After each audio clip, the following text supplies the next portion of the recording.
Welcome to the Level Up Your Band podcast, episode 45.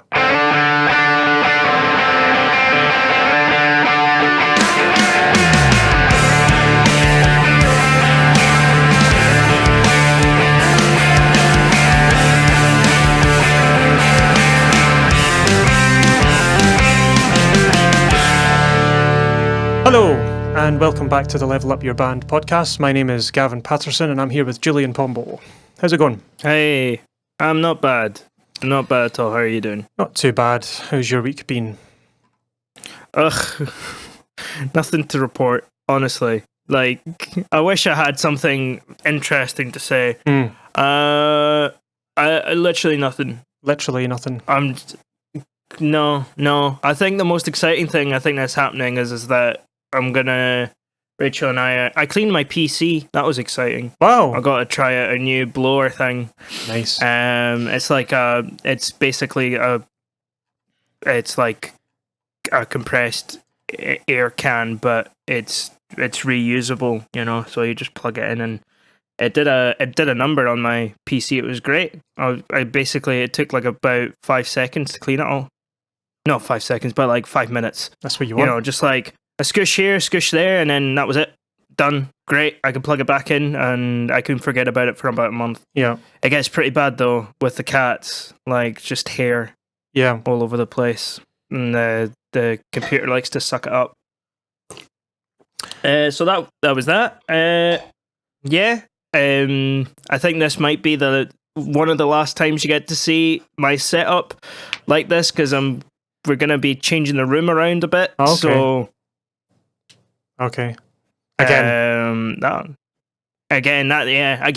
Yeah. You know, so see what happens with that. Yeah, I was just looking there. This episode will have come out after Christmas, so Merry Christmas. It's currently the 8th of December, so I think this one is going to come out on the 30th. So the day before Hogmanay. I think. I could be wrong about that. I think I'm right. So this is the last episode of 2020. We're finally here. Wow. Yay! Yes. Finally. Oh my goodness. As far as I'm aware, I could be talking rubbish. I think this is the last one. Yeah. Pretty mental year. We should do an episode on like 2020. No, we shouldn't. We should forget this year. Let's not do that. No, forget about it. 2020, what was that?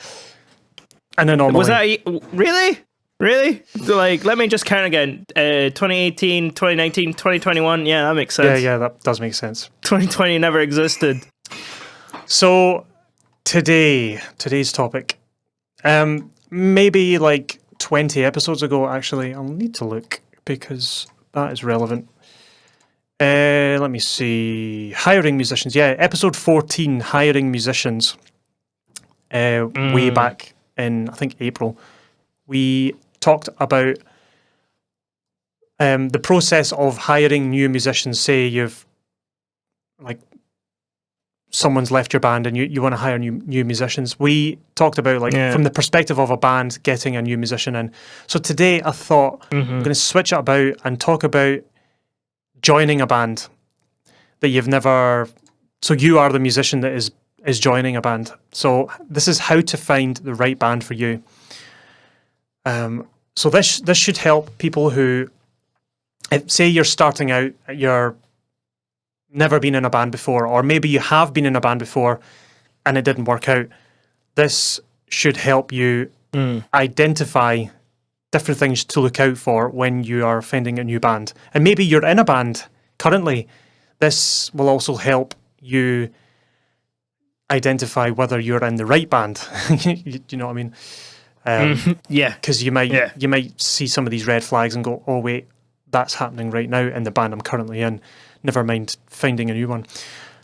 So I've put it down into 5 sort of main points that you want to care about when you try to pick the right band for you. So this whole thing is assuming that you are looking at bands that are in the genre that you want to play in. So say you can play, or you want to play indie. There's no point in looking at the local jazz band or country band.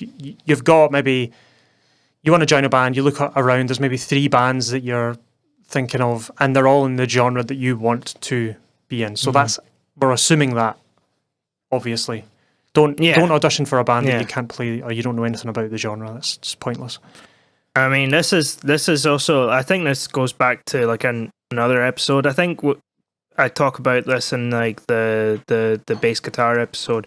All right. Like, try out lots of different styles and practice lots of different styles, because you won't actually know what you'll like until you try it. You might think to yourself, oh, I don't actually like country, but then you actually start playing country and you're like, oh, I could get into this. This is actually kind of fun. Yeah. But yeah, you're right. Like, look at like that's where it kind of comes in, rather than sort of think to yourself, I'm into indie music, so I'm only going to play indie music. You know, like, look at different styles of music and see what's available. Yeah, kind of a thing, and go for the things that you're thinking to yourself, I could have a good time doing this. Or there's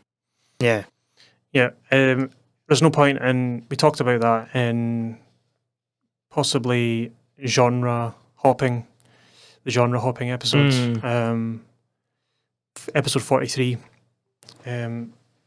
We kind of talked about, like, there's no point in getting yourself into a genre that you know absolutely nothing about, like I did, know nothing about metal and join a metal band. Hideously terrible idea. Just take it from me. So we'll crack on with this.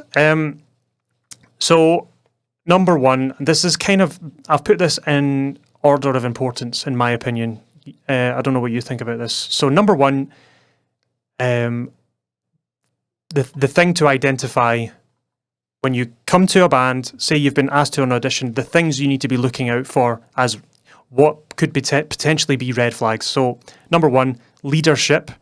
2, songwriting. We'll go on into these in depth. 3, arranging. 4, management. 5, money. That's just the order I've put them in. I could swap them around in order of importance, but that's kind of roughly. Yeah, I think. Yeah, I think they're all really important. Yep. But for now, this is good. Yeah, I would possibly maybe put leadership and management like higher up if you're going to put it in level of importance, because those are the things that really make or break a band, really, you know, or anything, you know, business. Like, how many businesses have there been where like the idea has been like, you know, actually, here's a perfect example, like Sega, right? I've like game ideas, fantastic game ideas, iconic like game characters, Sonic, like one of the most iconic characters ever, and they made some of like the, again, like really iconic, groundbreaking consoles. The Sega, over here in the UK, it's the Sega Mega Drive, but over in the US, it's the Genesis. And, you know, the Saturn, and, you know, video game consoles like that. And look at where they're at now. They're just a third-party publisher now. Yeah. Which, you know, and I think a lot of that is just to do with just over-reliance on their one thing, you know, Sonic. Yeah. Just forgetting about everything else. They were like, let's just sell loads of Sonic and then forget about, from what I can see anyway. So they had no songwriting. Loads of weird consoles and attachments to the consoles and like blah, blah, blah. It's just like, you know, whereas over on the other side, Nintendo kept it pretty simple. You know, like here's the NES, right? Here's the SNES now, right? Here's the Nintendo 64 editions. Nah, it's just the thing. There you go. There's the box. You just put the cartridge in. There you go. Good to go. And and then the same with Sony and whatever. The difference, I think, between Sega and Nintendo was Nintendo was coming up with more intellectual property. So basically, their songwriting was really good because they kept thinking up new characters, new game ideas. Whereas Sega kind of dried up because there was no new stuff being done. Sony the same, like they kept pumping out new games, new intellectual properties, just constantly getting loads of different game companies to come and work for them, and it just the songwriting was there. It doesn't matter how good your leadership. Basically, any one of these points, if one goes down, the whole thing comes down. You can't have anything without all of these 5 key components. But some are obviously more important than others. So number 1, leadership. So I've put leadership separate from management because I think they are different things. Leadership, I would define leadership as, so if you're going into a band, you've never been a part of it before, you're a brand new member, the thing to look out for is, are there 1 or 2 people in the band that take control of the main band objectives? What I mean by that is there someone who is keeping everyone pointing towards the goal that is set out when the band was made? So that could be, it doesn't matter what it is. Like, so releasing an album and going on a tour and playing gigs and writing and rehearsing, and that's what we want to do, and that's the goal. And have you got someone in the band who's kind of taking charge of that? Right, we need to make sure we're doing this, but just keeping everyone in line, a sort of a leader. If you get 5 people who are all doing this and all got different ideas and all pulling in different directions, the thing just splits apart. That's where management comes in. So you give everyone jobs and stuff, but a leader, like the president or the prime minister or the CEO, is the person that is responsible for the company or the band's mission objective. That's kind of how I would say that. And it's usually, you tend to find in a band, it's usually like 1 or 2 people in the band that have that sort of job. Yes. So I'm trying to think of band examples. I don't know. You're better with band knowledge. Is there any bands that you know that you definitely know? Like, oh, the drummer in that band is the guy who's the sort of go-to. Yeah. I'm trying to. The one that just came up that popped into my head, but of where leadership kind of like went down the toilet was Metallica. Mm-hmm. Because James Hetfield was like the sort of the lead guy, and there's a very funny video actually of like James Hetfield being like, right, listen, there's a lot of decisions being made and I'm not being consulted and I kind of feel like hurt right now, and Kirk Hammett is just being like, yeah, I know exactly how you feel because I've been feeling like that for 15 years. Right. And Lars Ulrich is just in the corner eating potato chips. Nice. Just eating crisps, you know. It's from a movie or something. I think the Beatles is a really solid example. It was very clearly, it was like John and Paul kind of led the thing. Yeah. Led Zeppelin, it was definitely Robert Plant, you know. Yeah. With Jimmy Page as well, kind of leading the charge with that, I guess. It always tends to be 1 or 2. Yeah. One person or 2 people. Yeah. I'm trying to think of Beach Boys. It was what's the name of the? It's escaped me. Yeah. Oh, damn. Your mum will be so angry. Yes. Because she's a fan. I forgot the guy's name. That's terrible. Brian Wilson. Brian Wilson. Well, Brian Wilson was very much like the musical, like just the brains. Yeah. Brains behind it, you know? Yeah. So there's always 1 or 2. There is always 1 or 2.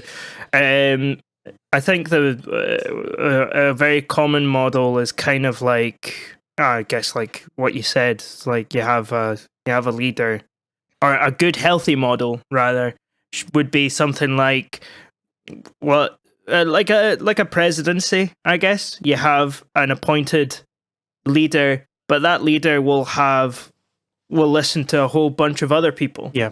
You know, because otherwise it becomes a dictatorship. Yeah. That's not what you want. No. Even if it's like a dual dictatorship, that's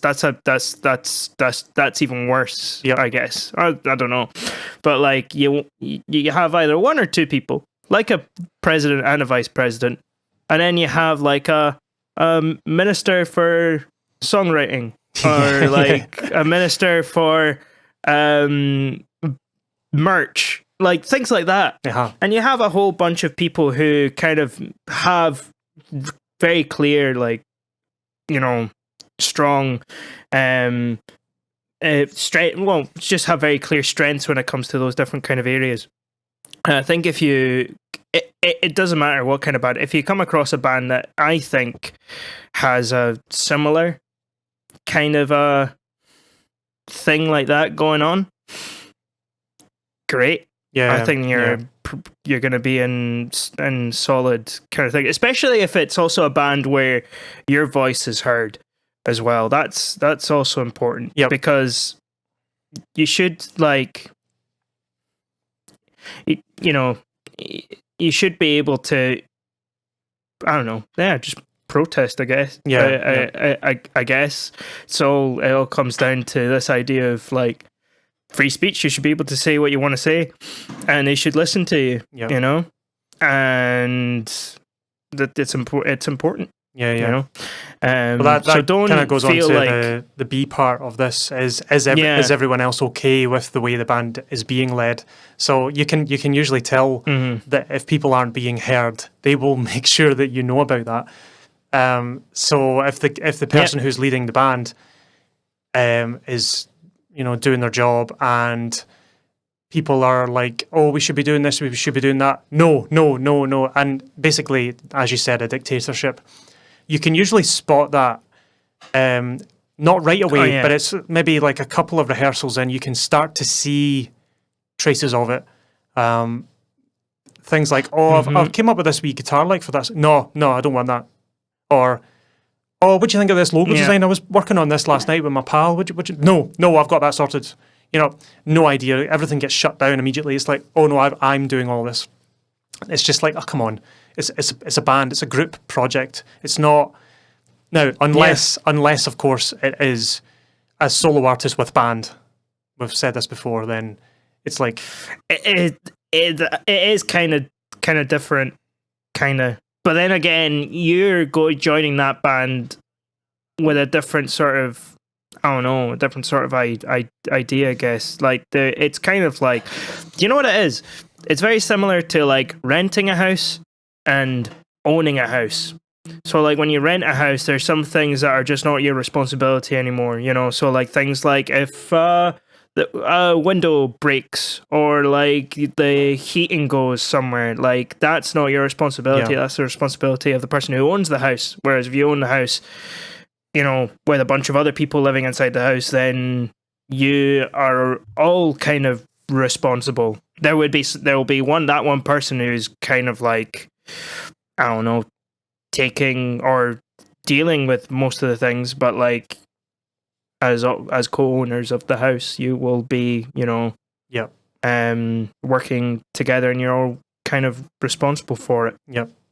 You know. So the way to spot this, I'm talking from experience, is if you turn up at a rehearsal or an audition and you're working away and they say, yeah, we really like your playing, we'd like to ask you to join the band. Okay, great. So we've got a couple of rehearsals lined up, and you go to them, and right away you notice there's a strange chemistry, not a good one. You see some moods, you know, and maybe some bickering starting out, and you're like, I've seen this happen like really early on as well. You're like, oh, there's something toxic in this band. And that's when it starts to show its head. Because obviously they're all on their best behaviour when you're at the audition. Everything's fine. Of course. But it's not till you're in there for a few weeks or a few months and you're like, you start to see the rot behind the surface. That's because you're never gonna see this right away, obviously. Yeah.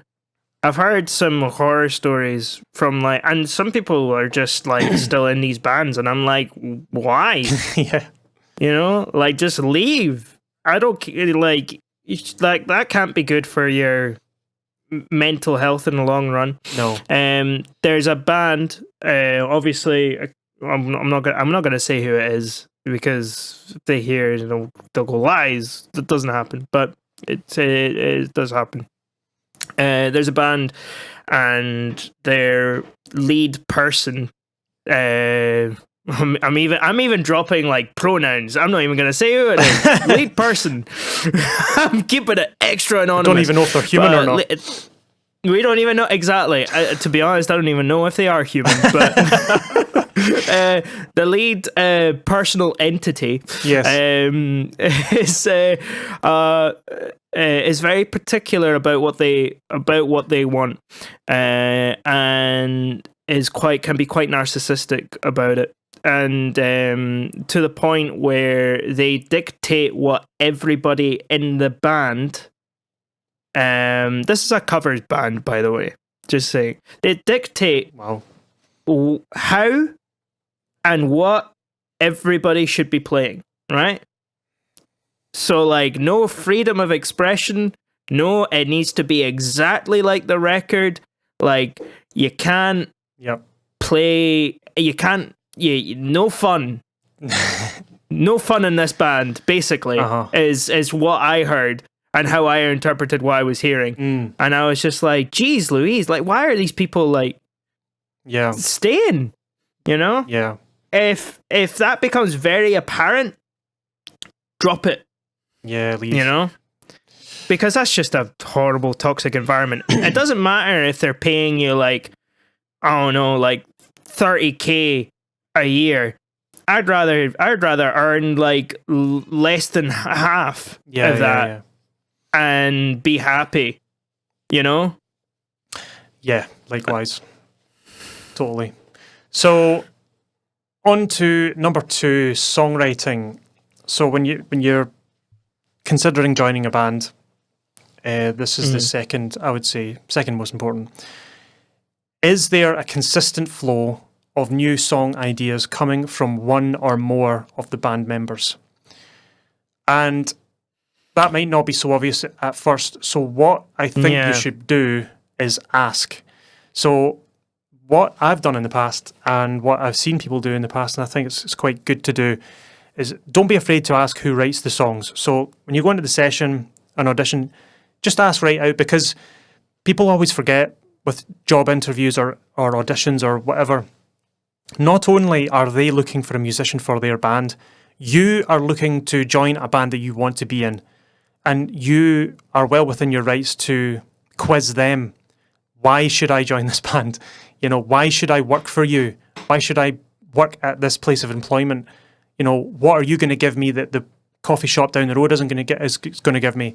Like, it's a two-way thing. It's a transactional thing. It's not a slave and slave master situation, and it should never be like that. It's a negotiation. No, That's the whole point in employment, is for your work, your services that you will provide my company, I will give you money in exchange.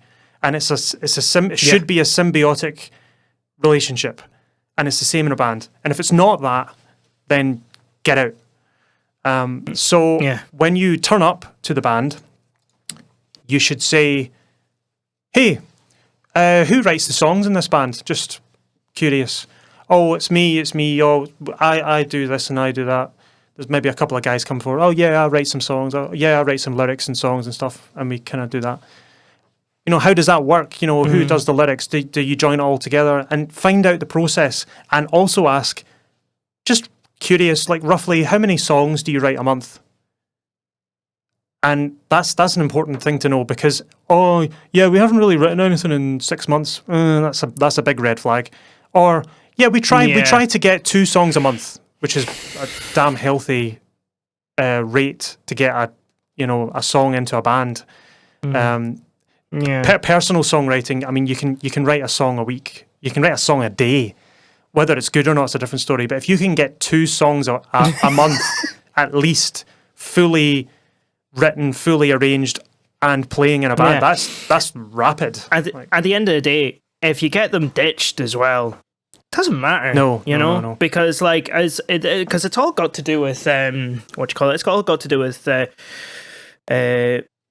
it's more about making sure that you're keeping the workflow consistent. You can pick and choose what you've written. Don't feel too sad about like, oh, I spent ages writing the song and it's absolute rubbish. Like, who cares? No. Next one might be good. Doesn't matter. You know? Just keep doing it. I actually left the band because of the songwriting issue. Right. And the problem was that we were practicing the same songs over and over and over and over again every week. So like there was a lot of good things going on, right? Everybody was kind of happy, there was a little bit of bickering there as well, and we would get together every week and practice the same songs every week. And I suggested to the person, like, hey, you know, like a lot of these songs that we're doing are covers because it kind of worked with in the style of music that we were working in. You know, we were playing a lot of like older songs as well. And I had suggested to them, why don't we like learn like a new cover a week? You know, maybe like a new like Woody Guthrie song, or like a bluegrass thing, or like a Johnny Cash thing, or whatever. Just to keep us going, add to the repertoire, that kind of a thing, and you'll find that you might start getting ideas. You'll start writing some more music. And they were like, oh, but it takes me a long time to learn a song. This was back then. I'd like to say that I feel like I'm on good terms with that person, and now, and they're not like this now. But from what I remember, it's like, oh, but it takes me a long time to learn a song a week, and I was like, but I have to do that for uni. Right. I have to learn a jazz standard every week. I have to memorize it. All the chords every week, like if I can do that, you can do that. You're not even in uni. Yeah. Yeah. You dropped, you left to do what you were doing because you wanted to do this, I mean, in the real world, so, like where money is at stake, I remember getting my first DEP work for a wedding band, and it was like, you get told a week in advance, oh, you've got a wedding, or say it's Monday, you've got a wedding this Saturday. Here's 75 songs. Go learn them. Yep. You're like, oh my I remember. God. Hell. I remember my first step gig, and I was terrified. I actually ended up being, I was kind of clever in that I had a tablet at the time, and what I had done was I had used iReal Pro. If you don't have iReal Pro as a musician, what you're doing, get it. It is, honestly, it's so useful. But basically, I've like, for some of the ones that I really had a lot of trouble remembering, I basically just got the charts for it and just put them in order of the set list, and I was like, okay, cool, that's fine. Yeah. And it wasn't even that many. I think, like, in retrospect, I had to learn like 60 songs, and I think I had about 20 something songs. I was just like, I'm really struggling with this one. Kind of a thing, but yeah, like, there's a technique if I can to learn, doing that. If you can learn, and if I can learn 60 plus songs in not even a full week, 4 days at that, you can do it. Yeah. You can learn a song a week. But yeah, that was it. Can be frustrating when there isn't new stuff happening, or even just like little things like, oh, I worked on this thing, oh cool, let's try it out, that kind of a thing, or even just like setting up and being like, let's actually sit and try and write something together. That would have been cool as well. Lennon McCartney wrote a song a day. like mega. That's just rapid. That's why they had so many songs, and they didn't even use them all. The rule was, and it's absolutely genius. It's before iPhones and all the crap we have today. They wrote a song, so they would go to like Paul's front room, and they would sit in the front room, and they would play for an hour, and they would write a song, and that would be cool. They would maybe write down a little bit of chords or something, or some lyrics or whatever, and then they would go away, come back the next day, and what they would do is they would play the song they wrote the day before, and then they would start a new one. And if they couldn't remember the song they wrote the day before, then it wasn't worth remembering. That was their rule. If they couldn't remember That's genius. then it mustn't have been very good. Drop it. And the ones that they could remember were the ones that were the earworms that ended up being Beatles hits and some of the best songs ever written. That's the model they use. Whereas now, Paul McCartney, this is Paul McCartney's words. He was interviewed maybe a year ago, and he said now his phone he's got an iPhone and it's filled. He's got something like 20,000 voice memos on his phone of just ideas. He says now he's got too much. He can remember everything in detail.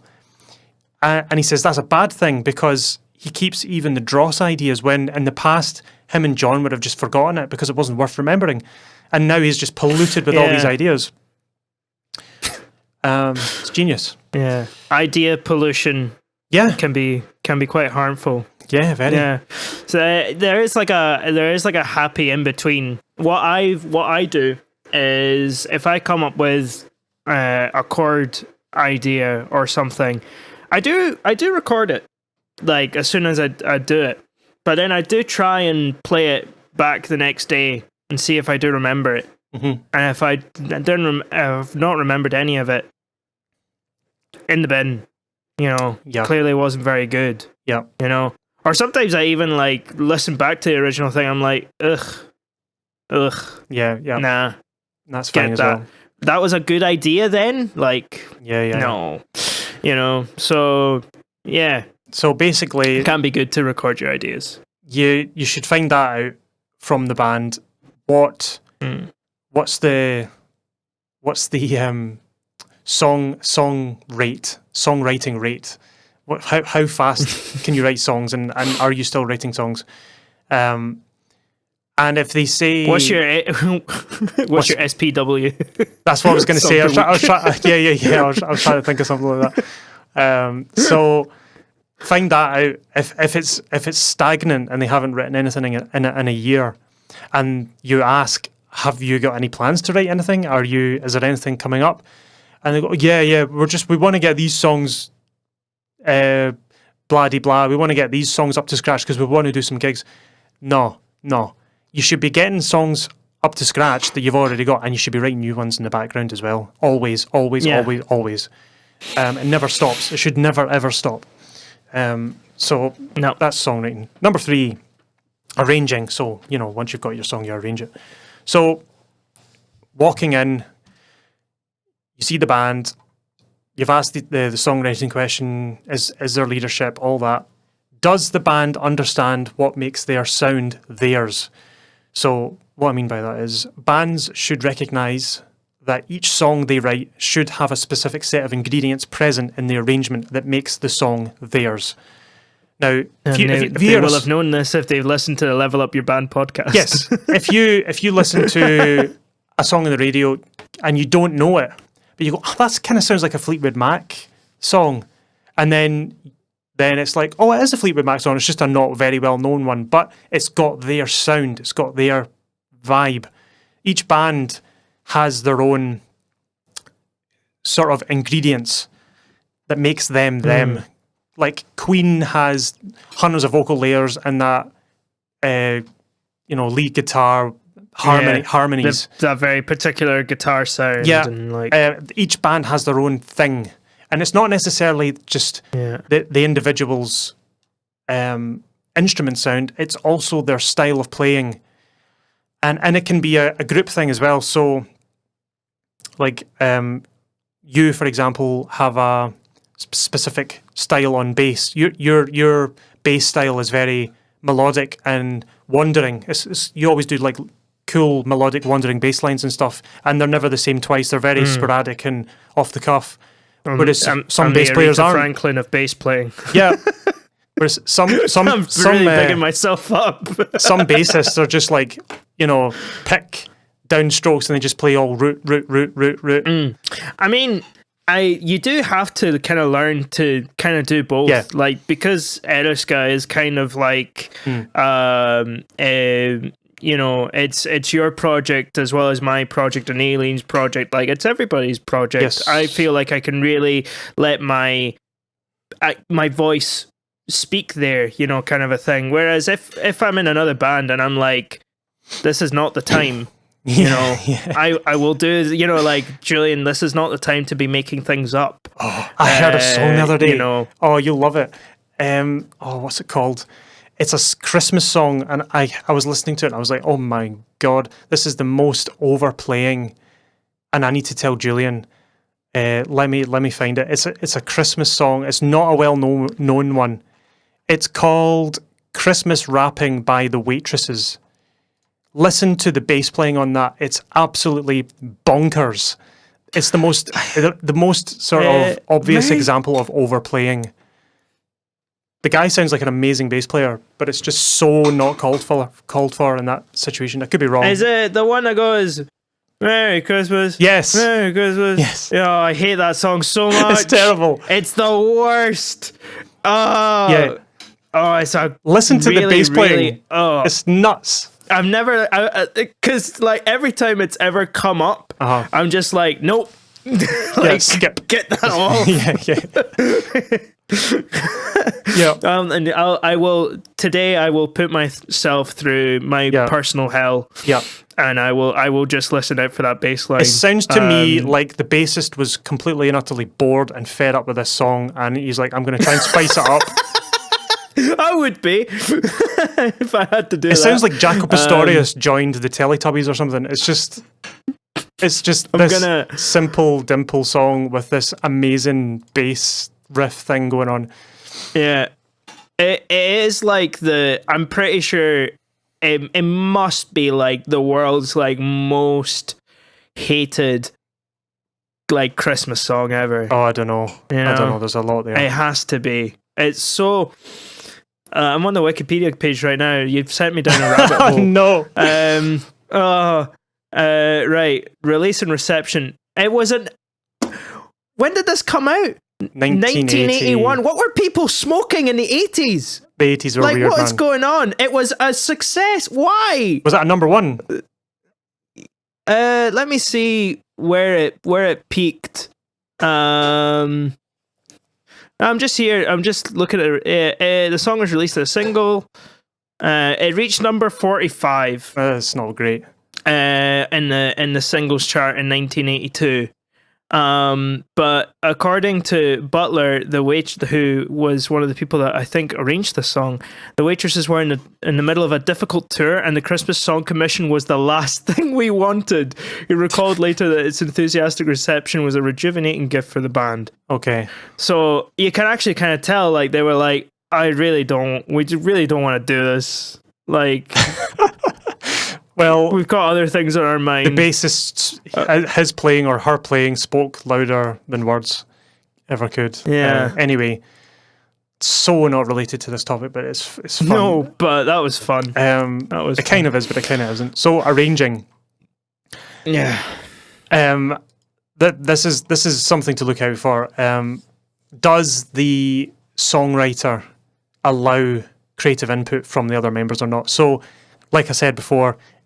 If new ideas are coming out, there's a new song, and what do you think of this solo? What do you think of this rhythm? And it's just no. Do it this way. Do it this way. Do it this way. It just, I've seen bands fall apart because of this kind of stuff. Like just over riffs. Riffs causing rifts. See what I did there. You can see this one pretty early on, actually, especially if you start adding your own stuff. So, like, maybe you join the band and you start playing a certain way, and they're like, no, play it this way. You see that right away. And before, what I was saying about like specific set of ingredients, as a band, I can only say on our behalf, because I know our band better than anyone else. So we have 3 ingredients. I think I've said this before. We have 3 ingredients that makes an Eriska song, and it's Scottish folk, rock, and crazy harmony stuff. So like jazzy, chordy, weird stuff. Jazzy, jazzy harmonies. And maybe a 4th one, which is kind of experimental rhythms, which is kind of like prog. So it's kind of like prog, but rock, that kind of ties in with the kind of jazz stuff. Yeah. Yeah. So that we kind of it's unsaid, but that is what we do. We kind of make sure we have all those ingredients in our arranging as we're arranging. And we're aware of that. We're aware of that. That's what makes us us, and it's kind of an unspoken thing. But I would say most bands have particular sets of ingredients that they use each time they arrange a song. And if it was just aimless and weird, and every song was different, I don't think they'd be able to keep hold of an audience.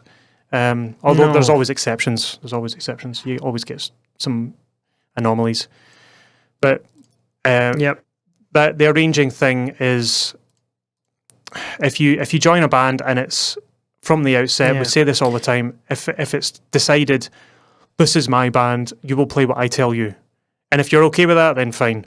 But if it is, even then, like when I've been in bands like that, like I would kind of be skeptical if like that was like, you know, if that was the thing. Like usually the way I work with people like that is I kind of give them a bunch of different options, you know, so like they'll be like, oh, this is kind of what I was thinking, and then I would maybe go, cool, here's a couple of other ways that I might play that idea which I think are better, and usually they go, you're right, because you're a bass player. You know, you're an expert in this field. Kind of a thing. Cool. So moving on, number 4, management. So this kind of it goes on from leadership, but it's more general. So how is their management structured? Do they have a manager? Do they have a manager? Is it structured for one person to take charge of everything, or are tasks delegated to individuals? Now, a band that has a leader can also have a manager. So, for example, I'm trying to think of a case. Like, we should clarify. There's 2 different jobs. There are 2 different jobs. A manager and a leader is totally different. So, for example, the band Dream Theater back in the day, the leader of that band was Mike Portnoy, the drummer, who left in 2010. He was the leader of the band, but they also had a band manager. The drummer drove the direction and the goals and the aims of the band. It was his thing, and it was always in the direction of where he wanted to go, and the manager took that mission and made it happen. That's kind of what the manager does. So you need to find out who's taking control here, who's driving, who's steering the ship, and is it more than one person, and is it a system that relies on delegation? Because delegations, I always say delegation's a good thing, because not any one person can do all the jobs. There's too much to do. And how well does it work? Actually, you'll find, because you'll find that the people that don't delegate, like, unless that person is superhuman, band's not going to be working very well.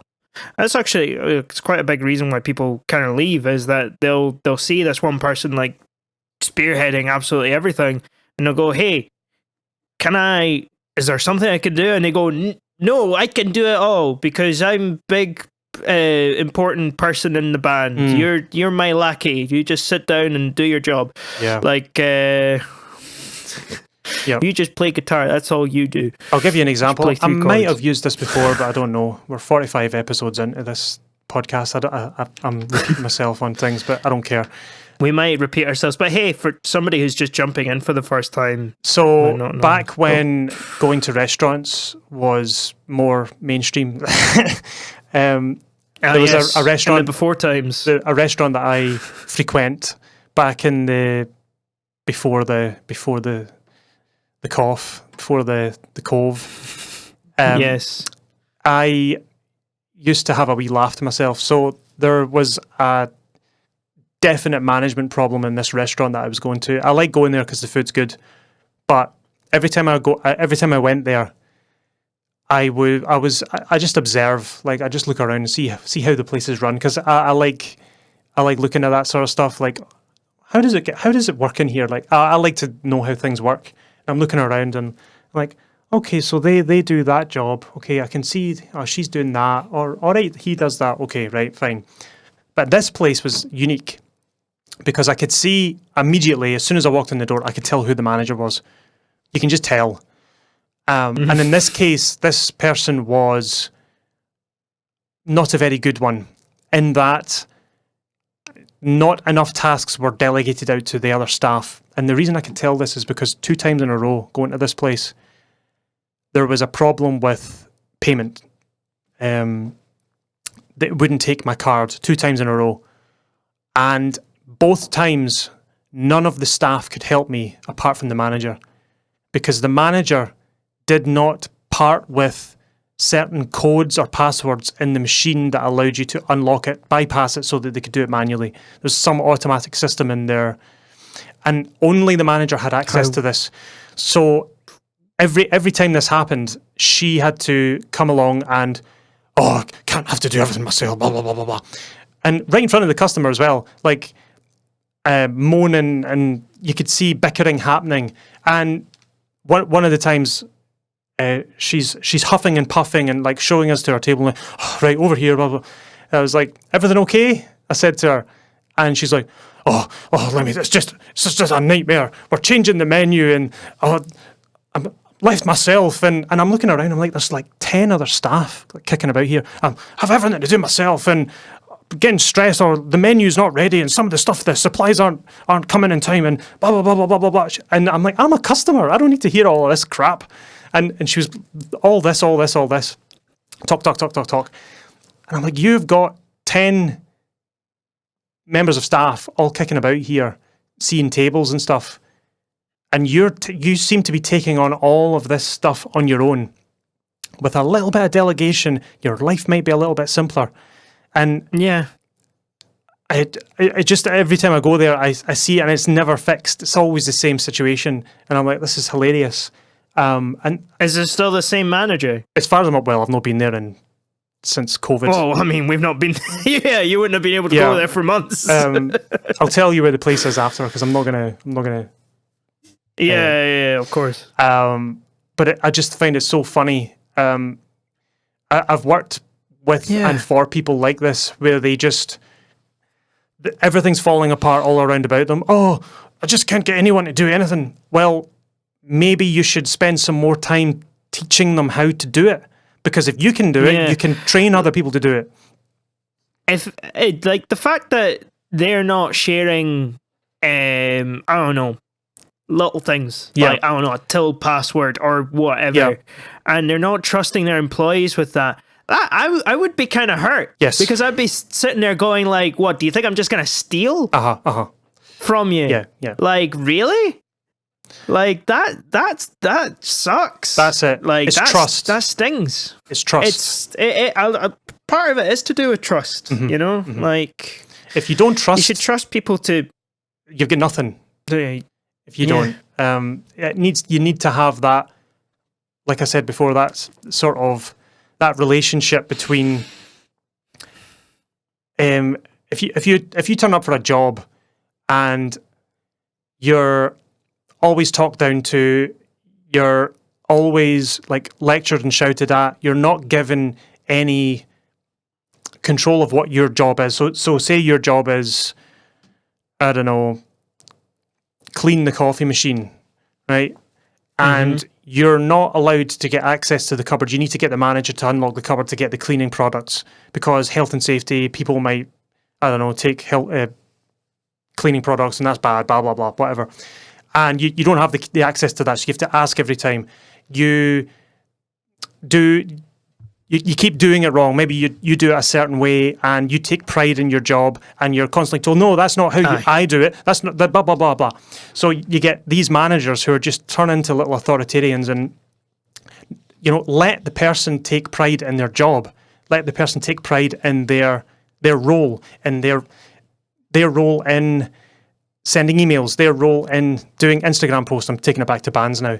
So let them get passionate about their role. If you are constantly stifling them and tell them, no, it has to be done this way, it has to be done this way, just show them this is the objective I want you to carry out.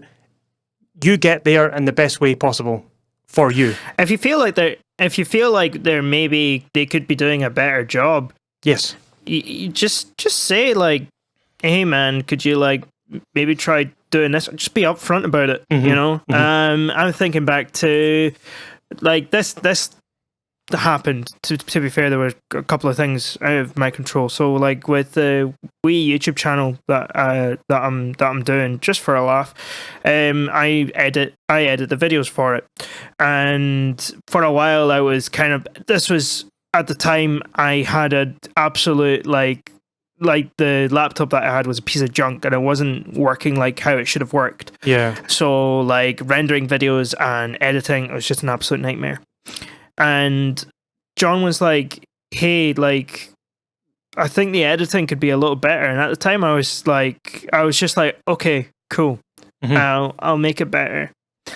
I was a little bit ticked off, but I should have said to him at the time, and then I after a while, I said to him, it was because I just didn't have the right tools. Now I'm just... Yeah, I've changed that up. It was just a little thing, and it's fine now. It's okay to tell people, could you improve this, or could you do this better, kind of a thing. It's a bad boss or a bad manager can really make your life misery, because they never allow you to get satisfaction in your job. A good boss is someone who allows you to take pride in what you do, and you should want to leave the thing that you were working on, leave the company, leave the job in a better state than you found it. And a boss should encourage that kind of, because you're not going to be at a job forever. But you should leave the place better than you found it, I think, as a rule. And any boss that doesn't encourage that is not a boss at all, in my opinion. No. There's a good book I would recommend people, if they're wanting to, say you run a band, you're a manager, or you do kind of this stuff, you run your own band. A book I would recommend you get, which it's a different topic, but it's so similar, it's called The E-Myth Revisited. It's a fantastic book. Don't know that one. It's amazing. Not heard of that book. Read it. It's fantastic. Get the audiobook. The author does the audio. It's basically about how to run your own business.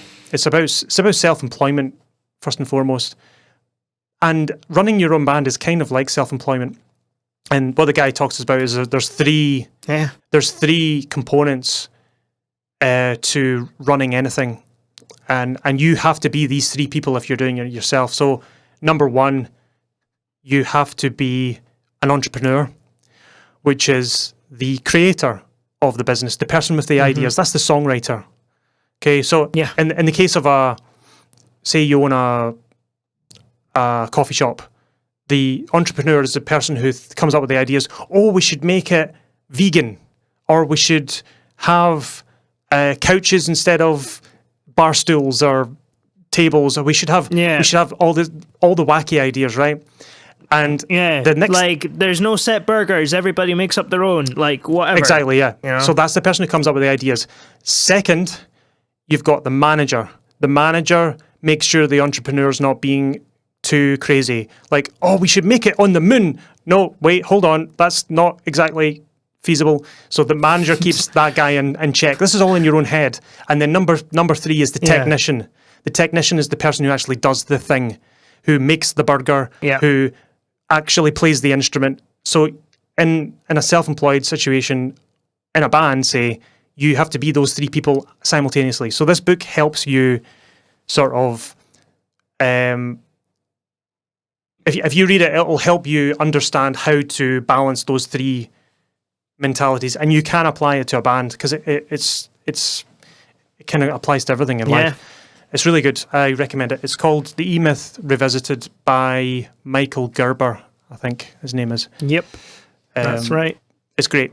There's a chapter in it about a 5-star hotel or something that he stayed in, and just the level of care that the staff gave to their job was just astronomical. It was so good. Like, they thought about everything. Like, it started to rain outside and there was an umbrella outside his door. He goes for dinner and he comes back and there's a mint left on his pillow and his sheets are folded back so that he can slip into bed and the fire's lit. Like, every single detail that you could possibly want was taken care of. And he was like, wow, how do you manage this? And he went to the manager and was like, how do you do this? And he talks about like what he does for his staff. And in the job interview, he asks the staff, it's the opposite way around.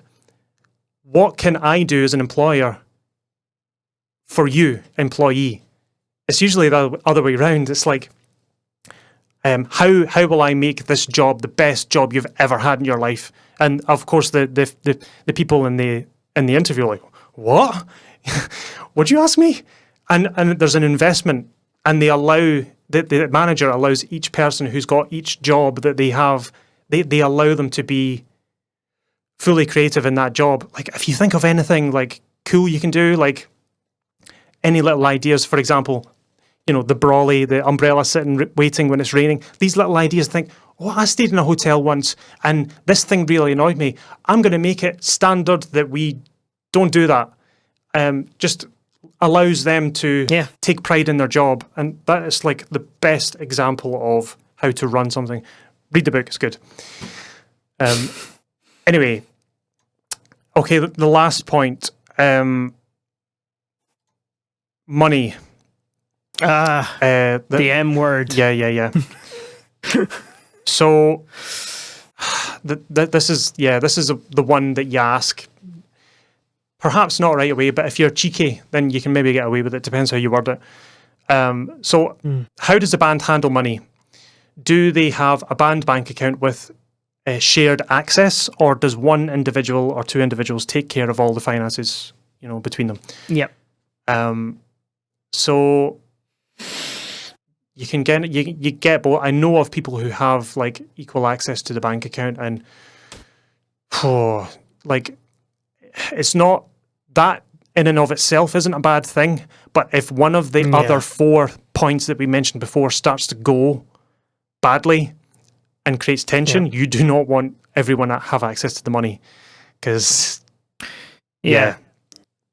even it should come down to you sort of also going like, I know myself. I know that if I have access to the band bank account, I'm going to get myself that whatever, that Les Paul, or I'm going to justify it as going, oh, it's for the band. Oh, no. I wonder if anyone's done that. One particular person. No, I'm joking. They wouldn't do that. Like, none of us would do that. But it doesn't. I'm gonna be honest with you. It doesn't make sense for everybody to have access to the band bank account. Why does everybody need to be able to like tap in? Do you know what I mean? It doesn't make sense to me. No. That's like that's a job for somebody who is financially minded. I'm going to be honest with you. I'm kind of okay with finances, but if I was running a band, I wouldn't be doing the finances. Yeah. I'd be getting an accountant or finding somebody, hiring somebody in the band, trusting them with that job and being like, right, you seem to have your, because I just know myself. I just know what I'm like. Aye. So yeah, it's something you can find out if you're you have to be a wee bit forward and go, right, the same as what you would ask, like, oh, how many songs do you write a month? All right, cool. What happens with the band finances? Just curious, like, do you all sort of have a shared account, and royalties and what happens with royalties? Whatever. What happens with the merch? So, and who owns the merch and the CDs and the band assets, the stuff that belongs to the bands, like the poster, the banner, the thing that goes in front of the kick drum, the CDs, the vinyls, the T-shirts. Who owns that? Is it in the band's name, or is it in one individual's, or does person A own the T-shirts? Does person B own the CDs? Find that kind of stuff out, because you might find that you're walking into an absolute spaghetti mess where you've got 6 members that all own different bits of different things, and Jimmy's got the T-shirts and Thingy's got the money and they've got the CDs, and it's all split. It's like, it just gets into a big web. I've been in that situation as well, where like our guitarist had the money, like the cash, and the bassist had CDs, and somebody else had the T-shirts in their house. And when they order T-shirts, it goes to the wrong house, and it's just like, it's all a big web and mess. It would make more sense if one person takes stock of all of the stuff, maybe, and maybe one other person. If, say, like if you're doing mailing, it's like I have all the CDs for Eriska, but other people have maybe 10. So if I'm busy and I don't have time to post out, because we get online deliveries, online shop stuff, if I'm out, then someone else can do that job because they've got a spare CD. That's fine.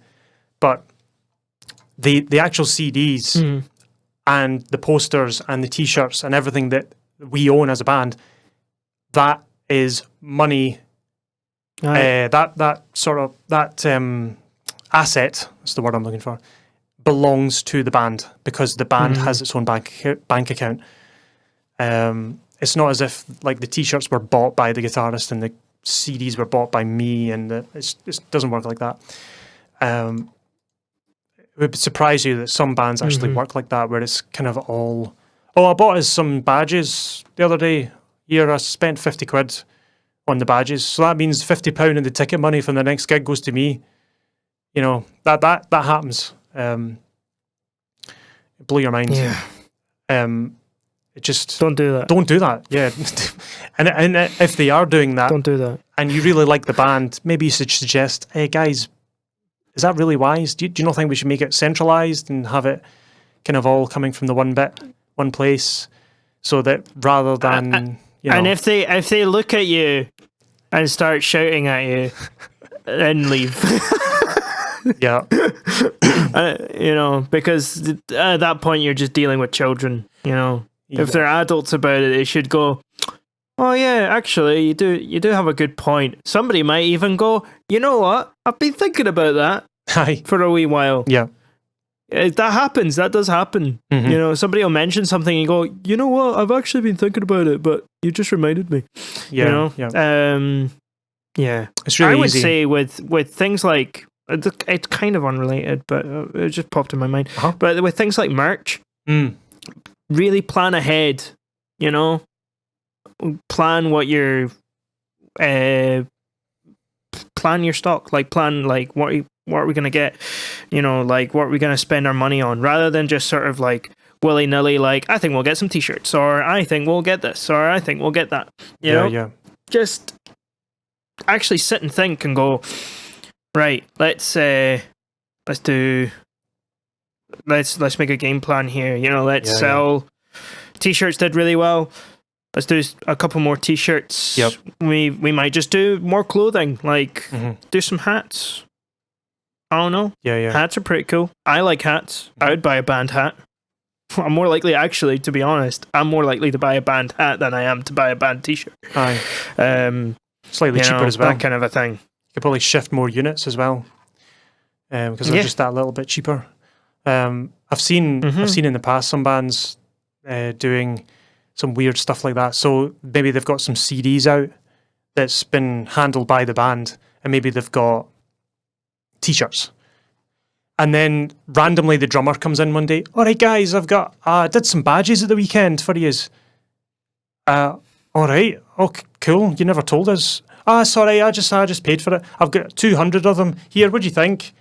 And you look at them, and the artwork and the font is not matching anything. It's just typed out and like they're just shit. They're just badges, like they've got a Vistaprint, and they're just random font, and it's got the band name on it. It's got no relation to any of the aesthetic that has been planned for all the other merch. It's like, why didn't you tell us? This is dreadful. We could have got decent badges, and we could have had the album artwork and all the font and the logo. But what have you done? Oh, well, I'll need repaid for this. I spent £50 on this. I'm like, well, we're not going to pay £50 for badges that don't even match our brand. So this kind of, you need to make sure that this is discussed as a band before you purchase any merch, and it should be purchased by the band, because you want, as we've said before, you want the aesthetic of the band. Currently we are in this album release, we're touring this album. All the merch is corresponding to the aesthetic of the artwork from that album. That's the whole point on going on tour, is this cohesive, professional thing. You go on the website, it's all matching the band at that particular moment in time. 5 years from now, it'll be a different thing, and the whole aesthetic might change. But it needs to be all cohesive, or people start to go, what? I don't understand this. This branding's all over the place. I don't quite get it. So that's that kind of like the money merch thing kind of all ties in. If the money is all in one place, and the merch, which counts as money because it is stock, it's money to be made. Because merch is just stock you have it's going to turn into money at some point. If that is all in the band name, then the incentive is to make sure that it's cohesive as a band. It's not just, I just ordered some badges for myself. Oh yeah, we can sell them too. It's like, it starts to get messy, and yeah, I've seen this before, and it's not pretty. No. So that's kind of the 5 things that you would want to look out for. Red flags, if you like. Walking into a rehearsal room for the first time and picking out a band. So it's leadership, songwriting, arranging, management, and money. And if you are listening to this and you're already in a band and you recognize that there are perhaps some of the things we talked about they're not doing right, or bring it up, at the next band meetings. Like, say, here, I was thinking maybe we should, structure the management different, or maybe we should write more songs. We should like increase the amount of songs that we come up with in a month, or maybe we should open up a band bank account and not split it 5 ways or 6 ways, and just have, we'll let Thingy handle that because he's good with money and he's reliable. Blah blah blah. So it's just a kind of extension of episode whatever it was. 14, from a different perspective. So yeah, that pretty much wraps up. Unless you've got anything else you want to add to that, meaty episode. Honestly, no, that was all good. It's really, like there's gonna be. I'm trying to think of something wise to impart at the end, but can never come up with anything. How to find the right? There's no rush to find a band. Yeah, I suppose is one more thing to add. Is be picky. Love yourself. Because if you're gonna join a band, you really do want to make sure you're joining like the best possible band. Yeah. Yeah. So really, like, shop around. Make sure you get on with them as well. Ideally, yeah. If you have a friend, who's in a band and they're looking for somebody, sometimes it sounds silly, but like, joining a band with friends in it, it can have its ups and downs. Yeah. But like, at least you'll know that you have some chemistry there, so you know that you'll be able to say certain things, or you'll be able to express yourself in a certain way. Whereas with strangers, it could take a wee while. Yeah. To warm up. Yep. Yeah, that's. I guess that's the last thing, is that really be picky. Yeah, you can be. Yeah, there's plenty of bands out there. And even though it's your dream, let's say, like, one last thing, even though we are assuming that you have just found like the perfect band, like if you're going into it and you are wanting to play, like, say you're a guitarist and you're looking to fill either a lead guitar or rhythm guitar. I hate calling it position, but like position in an indie band, and it's not happening. Every single indie band that you have tried out for, they're all a bunch of idiots, like, I was going to say an even worse word there, but like, it's, it's just not working out. At that point, it might be okay to shop around rather than, like, it's almost like have a list of preferences, make like a top 3, so like first choice is this style, right? And if you don't get that, well, let's go for second choice, right? Yeah. And if second choice is still not available, go for third choice, like give yourself some options, so it's like, well, I really want to play I really want to play like indie rock, right?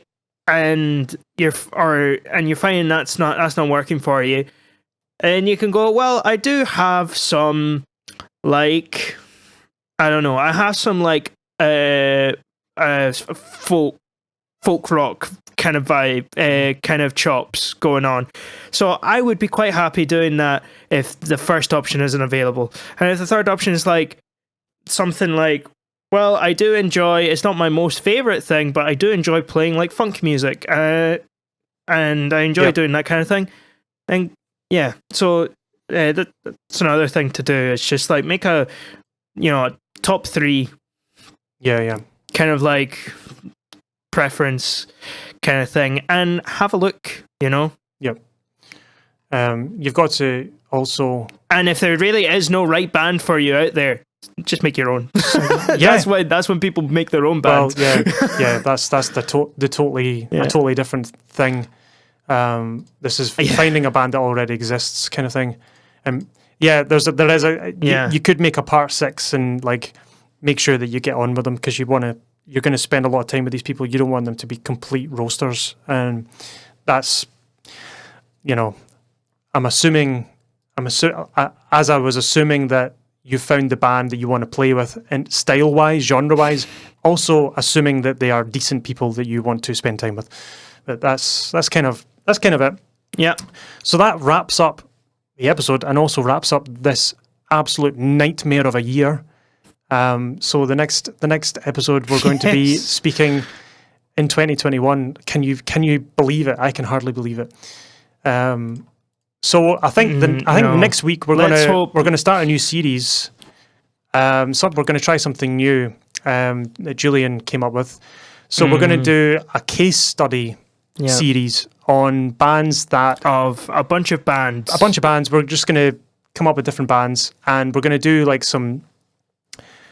Occasionally we'll throw in some episodes. So we'll keep doing all the regular stuff, but we'll throw in a case study episode on a band, on their successes and their failures, and why they failed and why they succeeded, and see if we can figure out their formula as to why they failed or why they succeeded, and see what we can learn from it.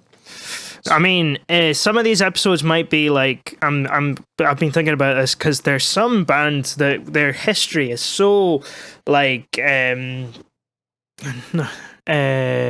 was gonna say Titanic, I guess is kind of the right one, but they're so huge. Like they have so much history that like one episode would do it like no justice whatsoever, you know. So there'll be some big long boys in there for sure. Cool. For you to enjoy. But I think it's going to be a lot of fun. Yeah, something different. We'll be talking about and we will be covering like lots of different genres, you know. So like there'll be something there for everybody, you know. And if you have any bands as well that you're like actually would be really interesting for you to do a sort of study on this band or that band or whatever, let us know and we'll have a look and see if we can come up with something. Yeah, cool.